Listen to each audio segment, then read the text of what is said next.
Isa na namang panibagong video ang pag-uusapan natin ngayon tungkol sa dalawang rookie players ngayon na laman lagi ng balita sa PBA League at dalawa sa tinitignang rookie na ibang klase ang husay pagdating sa loob ng court at sobrang sulit nga raw talaga ang mga teams na nakakuha nga raw sa mga ito. At ngayon nga patuloy ang very impressive na performance na ginagawa sa kanilang team at sino nga raw kaya nga hawak sa titulo ng Best Rookie of the Year ngayong season.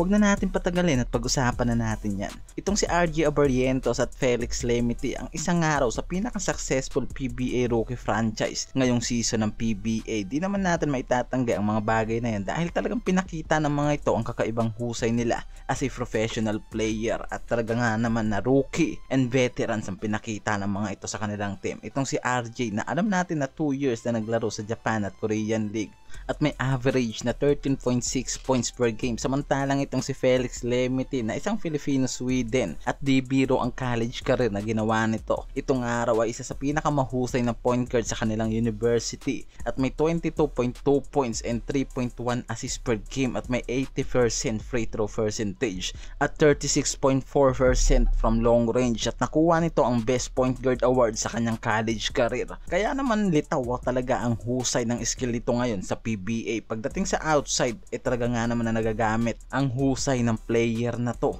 At isang araw ito ngayon sa pinakamahusay na point guard ngayon ng Rain or Shine. Pagdating araw sa pagiging mahusay na point guard, talagang lalamang nga lang daw dito ng kaunti itong si RJ dahil nga sa mga experience nito overseas talagang di nakakapagtaka dahil naman kahit sa Korea and Japan B-League pinakita nito ang husay niya pagdating sa pagiging point guard. At may 61.5% from the field samantalang may 35.8% lang naman itong si Lemity sa kanyang college career.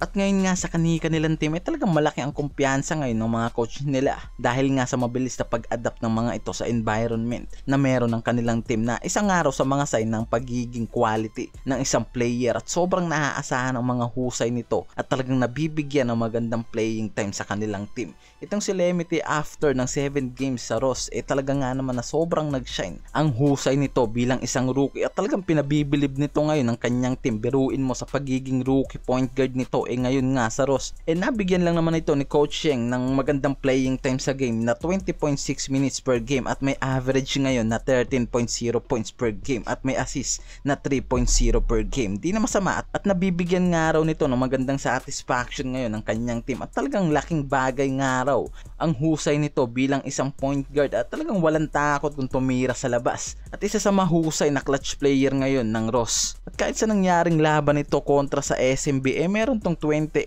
points, may 5 out of 6 shooting from the 3-point range at 7 out of 8 from the foul lane. Kaya sinong di bibilib sa husay na pinapakita ng rookie na to ngayon? Kung matatandaan nga natin nung una ayon dito kay Coach Yeng na pwedeng hindi nga nito mabigyan ng magandang playing time itong si Lemity sa game at masyadong masikip ang minutes per game kung bibigyan niya ito at maaagawan ng spot ang ibang player niya dahil dito. Pero ngayon nga nabigyan ng magandang playing time ang rookie na to dahil nga sa kakaiba at impressive na performance na ginawa nito sa team niya at talagang nag-iba ang plano nitong si Coach Yeng sa player na to. Sa kabilang dulo itong si RJ Abarrientos na una pa lang alam na ni Coach Tim ang potential nito sa game at inasahan na rin na isa sa magiging mahusay na point guard ngayon ng Gene Kings at talagang di naman tayo nagkamali sa bagay na yan at malaking tiwala ang ibinibigay ni Coach Tim sa bawat game nito at may 29.7 minutes per game at 2.0 points per game at 1.0%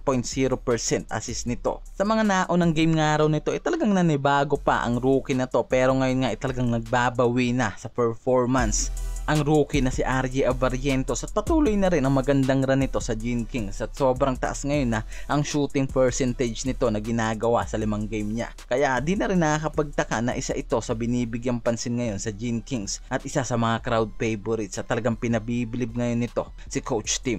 Dalawang veteranong rookie na isa sa mga successful na franchise ngayon ng PBA at talagang marami ngayon ang umahanga sa dalawang yan at sobrang gandang araw at very impressive ang laro na pinapakita makikita ngayon sa kanilang mga team. Pero sino nga kaya sa kanila ang makakakuha ng Best Rookie of the Year ngayong season? Ikaw ba, para sa'yo, sino sa kanila ang Best Rookie mo? Mag-comment down ka na kung sino para sa'yo ang Best Rookie ngayong season. At kung isa ka sa mga panatiko ng team na yan at ng iba pang mga teams and players sa PBA League, mag-comment down ka na at mag-subscribe at patuloy na suportahan ng aking channel.